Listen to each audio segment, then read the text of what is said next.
Hello friends, you are watching Biozone e-learning classes and I am your biomentor Abhijit दास।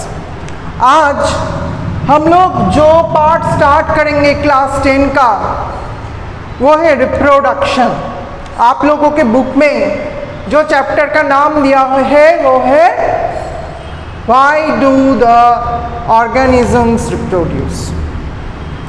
तो पहले हम लोगों को क्या पढ़ना है? पहले हम लोगों को पढ़ना है कि रिप्रोडक्शन क्या है। पहले हम लोगों को पढ़ना है रिप्रोडक्शन क्या है। देखो, रिप्रोडक्शन ऐसा एक प्रोसेस है जो प्रोसेस से कोई एक ऑर्गेनिज्म अपना ऑफस्प्रिंग प्रोड्यूस कर सकता है। So this is the process by which the organism can produce their offspring which are biologically or genetically identical to them।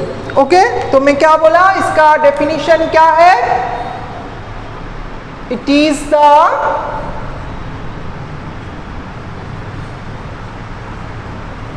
process by which the organisms can produce their offsprings। okay, तो it is the process by which the organisms can produce their offspring which are biologically or genetically identical to their parents।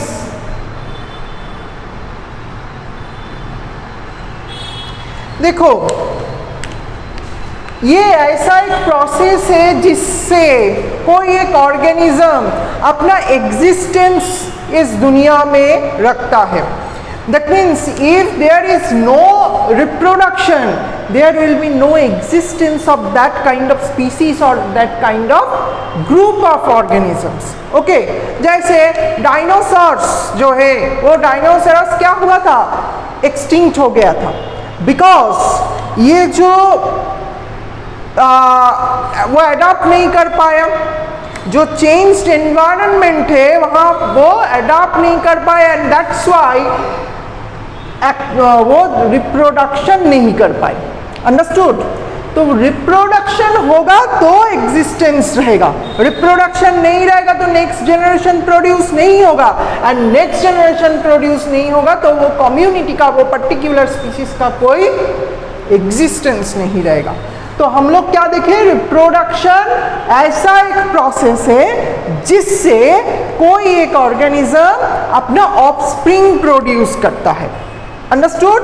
And वो offspring genetically और biologically उसका parents जो होगा उसका identical होगा, similar होगा।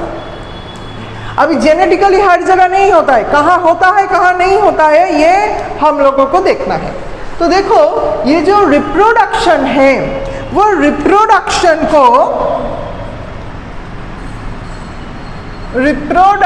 को हम लोग दो टाइप्स में डिवाइड किए, दो कैटेगरी में डिवाइड किए।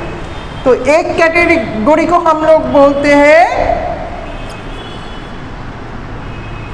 Asexual reproduction,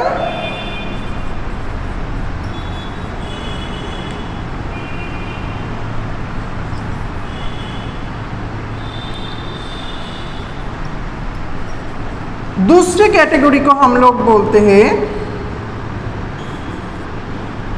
sexual reproduction.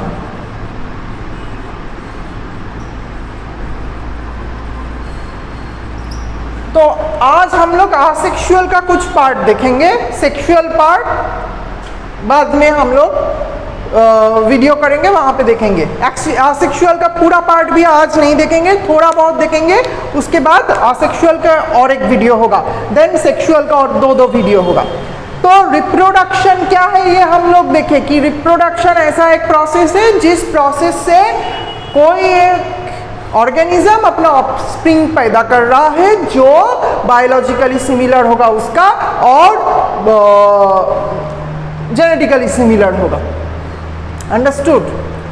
तो रिप्रोडक्शन का हम लोग दो पार्ट में डिवाइड किए, asexual reproduction and sexual reproduction. तो ये जो asexual reproduction and sexual reproduction है, सेक्सुअल रिप्रोडक्शन के बारे में हम लोग बाद में जानेंगे, पहले हम लोग देखेंगे आसेक्सुअल रिप्रोडक्शन। देखो ये जो आसेक्सुअल रिप्रोडक्शन है, ये आसेक्सुअल रिप्रोडक्शन में हम लोग देखेंगे कि जो ऑफस्प्रिंग है वो ऑफस्प्रिंग जेनेटिकली आइडेंटिकल होगा टू देयर पेरेंट्स। ओके, तो फर्स्ट क्या होगा, offspring are genetically identical to their parents. तो वो क्या होगा, पेरेंट्स का जो जेनेटिक स्ट्रक्चर है, पेरेंट्स का जो जेनेटिक अरेंजमेंट है सेम होगा ऑफस्प्रिंग में। Okay, no gametes are formed,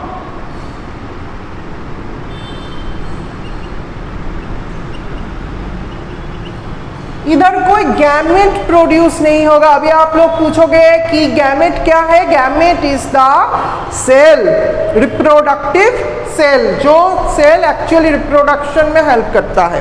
okay, तो no gametes are produce, gametes produce नहीं होगा। तो गैमेट्स प्रोड्यूस, गैमेट्स का मतलब क्या हुआ? Reproductive cell. इधर कोई रिप्रोडक्टिव सेल, कोई गैमेट्स प्रोड्यूस नहीं होगा। सेकेंड हो गया। Third, single parent will be there, single parent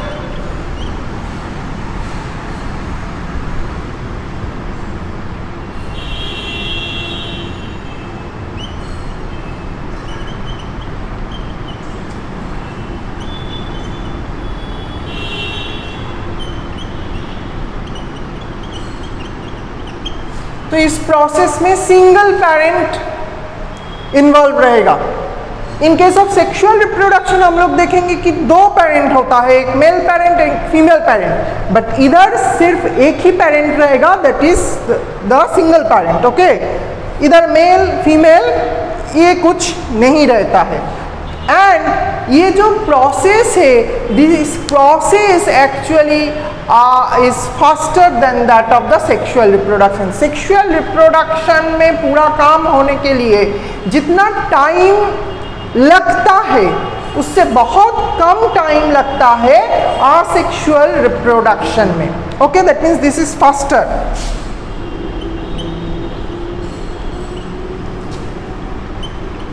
Faster process. तो बहुत जल्दी होता है। तो मैं क्या क्या बोला? First, the offsprings are genetically identical होगा टू देयर पेरेंट्स, इधर कोई गैमेट प्रोड्यूस नहीं हो रहा है।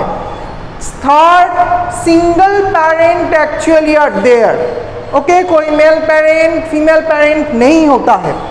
एंड ये जो प्रोसेस है ये बहुत फास्टर होगा relative to that of the sexual reproduction. तो हम लोग रिप्रोडक्शन का डेफिनेशन पढ़ लिए। रिप्रोडक्शन को हम लोग दो टाइप में डिवाइड किए, एक को हम लोग बोले आसेक्सुअल रिप्रोडक्शन, दूसरे को बोले सेक्सुअल रिप्रोडक्शन। हम लोग आसेक्सुअल रिप्रोडक्शन का जो कैरेक्टरिस्टिक्स है वो हम लोग देख लिए। अभी इधर मैं कुछ ड्रॉ किया हूं, आप देख रहे हो कि कुछ डायग्राम इधर बना है। तो ये जो डायग्राम्स है वो किसका है? Different modes of asexual reproduction. ये क्या है? डिफरेंट मोड्स ऑफ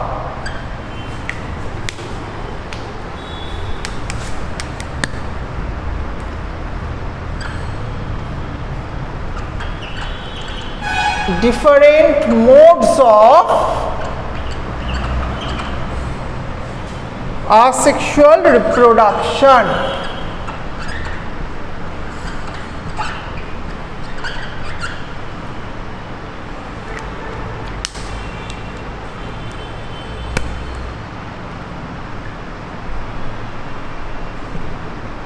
तो इधर बहुत सारा मोड्स रहता है।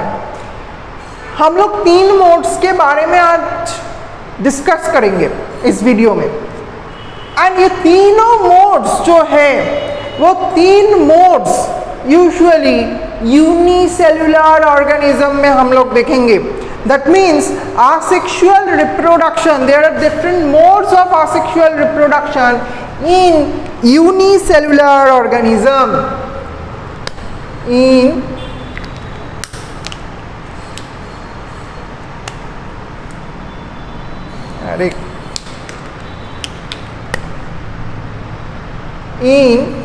unicellular organism.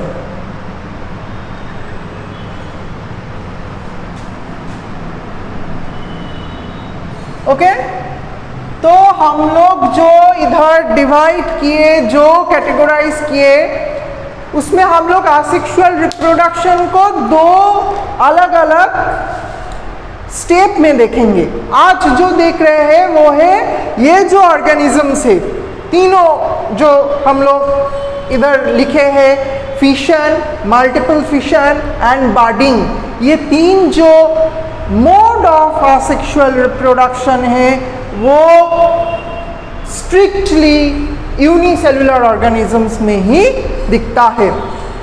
बर्डिंग मल्टीसेल्युलर में भी हम लोग देखेंगे, बट जब देखेंगे तब मल्टीसेल्युलर के अंदर हम लोग फिर से डिस्कस करेंगे। तो चलो फर्स्ट जो है वो है fission. This is the first process, first mode.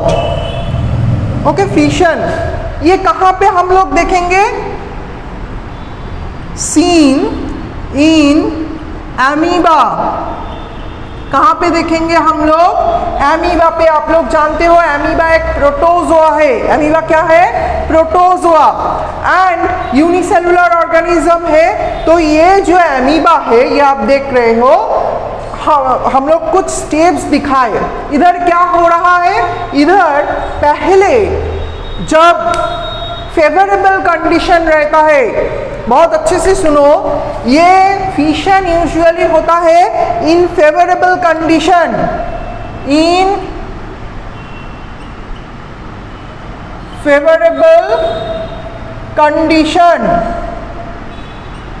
Okay, तो फिशन फेवरेबल कंडीशन में होगा। ओके, तो जब फेवरेबल कंडीशन रहता है तो क्या होता है?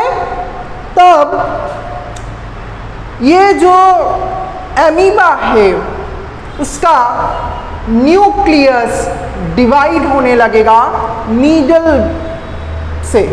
ओके, देखो ये जो न्यूक्लियस है वो अभी क्या हो रहा है? नीडल से डिवाइड होने के लिए प्रिपेयर हो रहा है। एंड इधर देखो 2 न्यूक्लियस अलग अलग हो गया है। दैट मीन्स इधर फर्स्ट स्टेप क्या होगा? इधर फर्स्ट स्टेप होगा division of nucleus.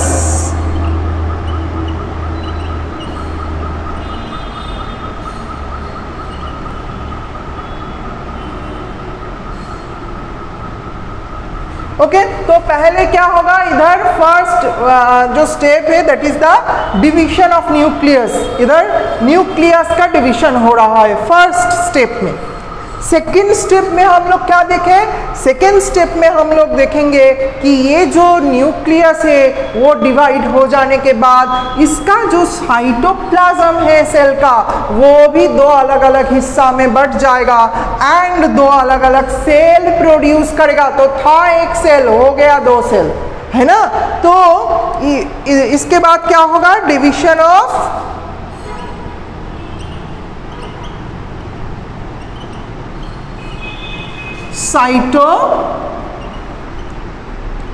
Plasm. Okay, division of nucleus होगा, उसके बाद होगा डिवीजन ऑफ साइटोप्लाज्म। तो देखो ये जो डिवीजन ऑफ न्यूक्लियस है इसको हम लोग बोलते हैं कैरियोकाइनेसिस। कैरियोकाइनेसिस, कैरियन का डिवीजन, कैरियन मतलब होता है न्यूक्लियस, कैरियन मतलब बनता है nucleus. Next division of cytoplasm, तो डिवीजन ऑफ साइटोप्लाज्म को हम लोग बोलते हैं साइटोकाइनेसिस। तो डिवीजन ऑफ न्यूक्लियस, जब कैरियन और न्यूक्लियस का डिवीजन होगा तो उसको हम लोग बोलेंगे कैरियोकाइनेसिस। जब साइटोप्लाज्म का डिवीजन होगा तब हम लोग उसको बोलेंगे साइटोकाइनेसिस। तो ये दो स्टेप में ये पूरा प्रोसेस कंप्लीट होगा। समझ में आया? तो हम लोग नेक्स्ट पार्ट में जाते हैं, नेक्स्ट मोड में जाते हैं। This is the next mode, this is the multiple fission. तो मल्टीपल फिशन क्या है? देखो ये जैसे फेवरेबल कंडीशन में होता है, ये अनफेवरेबल कंडीशन में होता है। एंड कहाँ दिखेगा? इन case of Plasmodium. Okay, seen in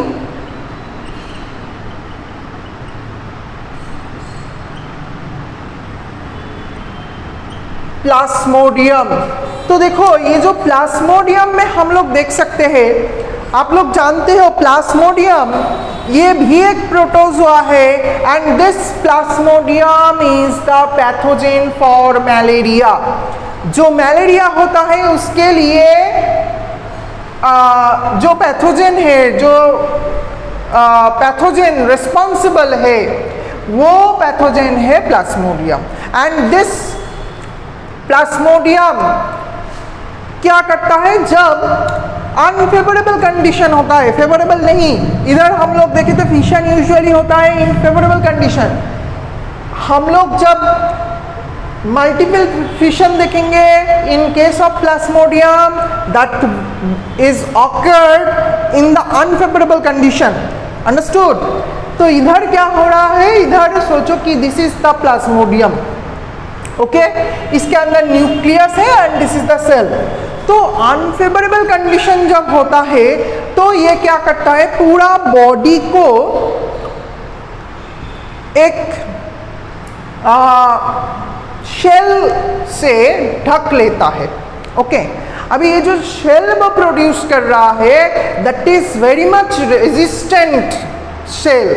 okay, ये जो कवरिंग है ये कवरिंग बहुत रेजिस्टेंट होता है। ओके, ये क्या होगा? This is resistant shell. Okay, ये कवरिंग जो है ये क्या होगा? बहुत हार्ड होगा, ये रेजिस्टेंट होगा। अभी ये रेजिस्टेंट सेल से वो ढक लेता है खुद को एंड ये तब सीस्ट की तरह दिखता है। कैसा दिखता है? सीस्ट की तरह।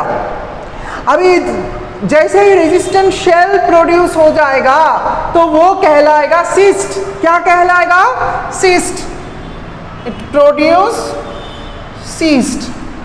देखो ये सिस्ट है, रेजिस्टेंट कवरिंग है एंड इसके अंदर ये जो सेल था उसका एक ही सेल था, वो बहुत बार डिवाइड होगा। 1 से 2, 2 से 4, 4 से 8, ऐसे बहुत सारा सेल्स बनाएगा, डिफरेंट सेल्स बनाएगा। तो ये एक था, देखो इधर बहुत सारा प्लाज्मोडिया बन गया। Plasmodia is the plural form. कहाँ बना? Inside the cyst, inside the resistant shell, उसके अंदर बन गया। जब फेवरेबल कंडीशन होगा, ये पूरा काम कहाँ हो रहा है? अनफेवरेबल कंडीशन में।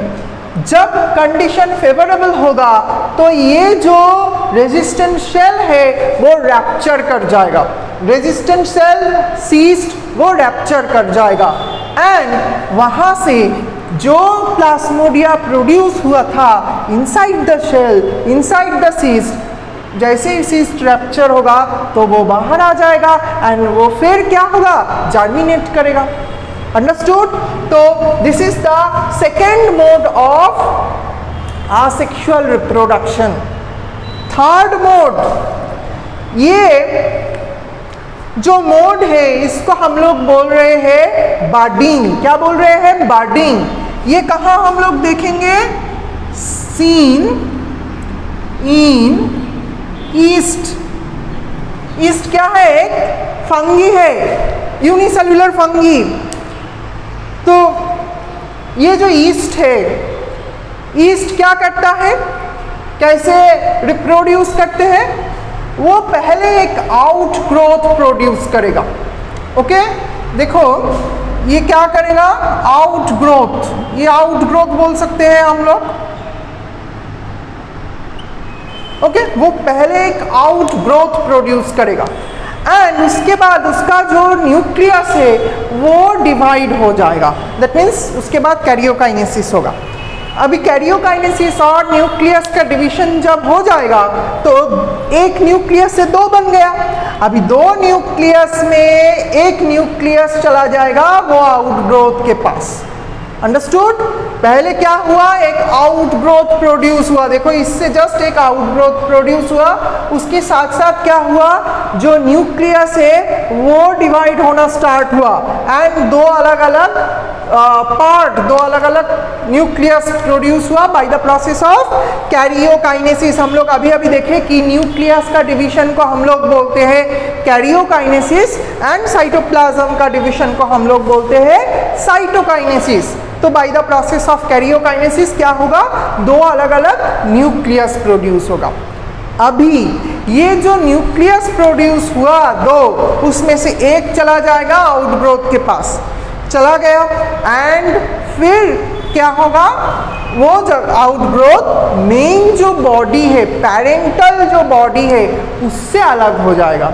अंडरस्टूड? जो पेरेंटल बॉडी है उससे अलग हो जाएगा. इन फेवरेबल कंडीशन हम लोग देखेंगे कि चेन ऑफ बर्ड्स प्रोड्यूस होता है. इन फेवरेबल कंडीशन होता है चेन्स ऑफ बर्ड्स.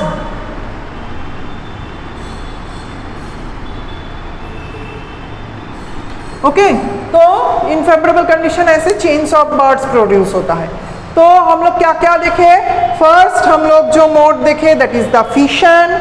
फिशन में क्या हो रहा है? जस्ट एक सेल, वो सेल का पहले karyokinesis that means the division of nucleus हो रहा है. सेकेंड डिवीजन ऑफ साइटोप्लाज्म हो रहा है. कैरियोकाइनेसिस एंड साइटोकाइनेसिस हो रहा है. तो न्यूक्लियस अलग हो जाने के बाद साइटोप्लाज्म अलग हो जाएगा, अलग अलग दो सेल प्रोड्यूस कर देगा. That is the fission. कहाँ पे हम लोग देखेंगे ये? इन एमीबा. कहाँ पे देखेंगे? ये बहुत अच्छे से हम लोगों को पता होना चाहिए कि क्योंकि कभी कभी पूछता है कि ये जो प्रोसेस है ये किस में दिखता है. ओके, सोचो कि पूछा बर्डिंग किस में दिखता है, तो हम लोग लिखेंगे कि इन case of unicellular organism it is seen in the east. हम लोग इसके बाद भी देखेंगे नेक्स्ट वीडियो में बर्डिंग मल्टीसेल्युलर ऑर्गेनिज्म में भी होता है. Okay, that is the process of the asexual reproduction in multicellular. Next video में हम लोग देखेंगे. तो ऐसे हो गया. नेक्स्ट क्या? नेक्स्ट में बोला मल्टीपल फिशन. इधर पे एक हुआ, एक से जस्ट दो प्रोड्यूस हुआ. इधर क्या होगा? एक से बहुत सारा प्रोड्यूस होगा. इसीलिए हम लोग इसको बोलेंगे मल्टीपल फिशन. क्या हो रहा है? पहले हम लोग देखेंगे कहाँ पे हम लोग देख रहे हैं. इन केस ऑफ प्लाज्मोडियम. प्लाज्मोडियम पे हम लोग देखेंगे. ओके, मलेरिया प्रोड्यूस करने वाला पैथोजेन प्रोटोजोआ प्लाज्मोडियम. तो वो क्या करेगा? जब इन अनफेवरेबल कंडीशन रहेगा तो उसके चारों तरफ, सेल के चारों तरफ एक रेजिस्टेंट शीथ और रेजिस्टेंट शेल बनेगा. That actually produce the cyst. Inside the cyst क्या होगा? ये जो सेल है सेल डिवीजन होगा. एक से दो, दो से चार, चार से आठ, आठ से 16, ऐसे बहुत सारा सेल प्रोड्यूस होगा. अभी जब फेवरेबल कंडीशन उसको मिलेगा तो ये सीस्ट रैप्चर हो जाएगा एंड ये जो प्लाज्मोडिया प्रोड्यूस हुआ था वो बाहर आ जाएगा. क्लियर? थर्ड क्या? थर्ड बर्डिंग. कहाँ पे हम लोग देखेंगे? In case of east this is a fungi. तो इधर क्या होगा, पहले एक आउटग्रोथ प्रोड्यूस होगा एंड कैरियोकाइनेसिस होगा, दैट मीन्स न्यूक्लियस का डिवीजन, एंड एक न्यूक्लियस से 2 न्यूक्लियस बन जाएगा एंड जो नया न्यूक्लियस बना वो चला जाएगा आउटग्रोथ में एंड वो आउटग्रोथ नेक्स्ट स्टेप में जाके अलग हो जाएगा पेरेंटल बॉडी से। इन केस ऑफ फेवरेबल कंडीशन हम लोग क्या देखेंगे, एक चेंज देखेंगे बर्ड्स का। ओके, बर्ड्स मतलब जो नया ऑफस्प्रिंग प्रोड्यूस हुआ है उसको हम लोग बोल रहे हैं बर्ड्स। तो एक चेंज बन जाएगा फेवरेबल कंडीशन में। तो ये 3 मोड ऑफ आसेक्सुअल रिप्रोडक्शन आज हम लोग देख लिए। नेक्स्ट वीडियो में हम लोग आसेक्सुअल रिप्रोडक्शन का लास्ट पार्ट ख़त्म करेंगे। तो आज के लिए यहाँ तक हम लोग पढ़ लेते हैं। Okay, then good bye.